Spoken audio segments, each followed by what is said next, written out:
Madalas, ganito yung ginagawa kong luto dito sa liempo. Ang sarap kasing ulamin nito at hindi nakakasawang kainin. Hindi ito masabaw at hindi din naman tuyot kapag kinain. Saktong-sakto din itong dish na gagawin natin sa mga taong health conscious. Kahit nga hindi ka na magkanin dito, ay tiyak ako masasatisfied ang cravings mo. Diyan nga po ay may binili tayong 600 grams ng liempo na lalagyan lang natin ng toyo, oyster sauce, pigang kalamansi, pinong paminta, at preferred ninyong seasoning. Di na ako nagsukat-sukat pa ng pampalasa dito guys ha. Kayo na lamang po ang bahalang mag-adjust niyan, depende sa gusto ninyo maging lasa nitong liempo. Halo-haloin lang muna natin hanggang sa magsama-sama na ang mga pampalasa natin dito. Pwede nyo pa yung dagdagan ng iba pang pampalasa guys, kung may ibang spices pa kayo dyan sa bahay. Then pagkahalo maigi ng mga sangkap, ay i-marinate lang muna natin ng at least 30 minutes itong mga liempo. Or kung madami naman po kayong time, buong magdamag nyo po itong ibabad para mas manot ang mga pampalasa dito sa liempo. And once nga na mababad na natin ang mga ito, ay pwede na agad natin yung lutuin. Dito nga po sa ating kawali ay maglalagay lang muna tayo dyan ng kaunting mantikang pamprito. Then kapag mainit na ang mantika,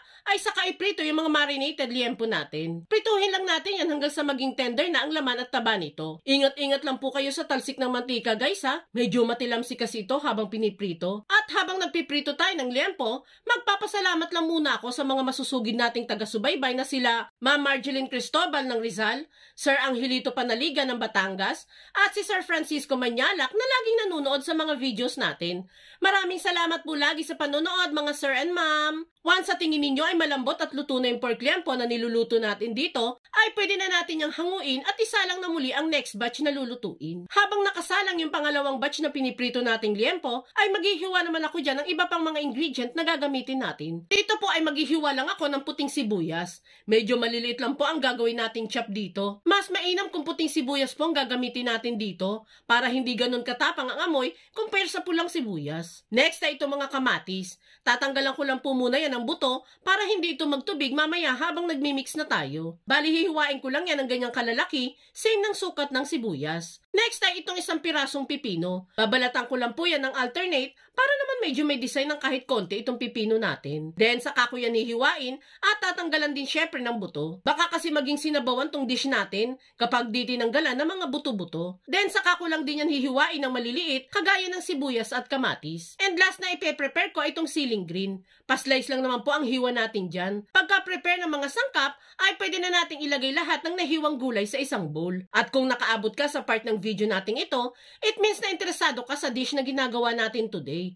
At kung sakali pong magugustuhan mo ito, pwede po bang pusuan mo naman ang video natin at mag-iwan ka na din po ng comment na, wow, amazing liempo recipe. Maraming salamat po lagi. Yan nga po ay nilalagay ko na din yung mga liempo na prinito natin kanina. Bali gugupit-gupitin ko lang po ng bite size yan para lang mas madali natin itong makain. Then matapos magupit-gupit ang liempo, ay pwede na din tayo maglagay ng mga pampalasa. Maglalagay lang tayo dyan ng konting toyo, pigang kalamansi, konting suka, at konting pamintang pino. Then saka natin yan itostos at i-mix-mix maigi hanggang sa maghalo-halo na yung mga sangkap natin dito. Guys, pwede pa kayong mag-add ng siling labuyo kung gusto ninyo ng medyo anghangan pa ang dish natin. And there you have it guys.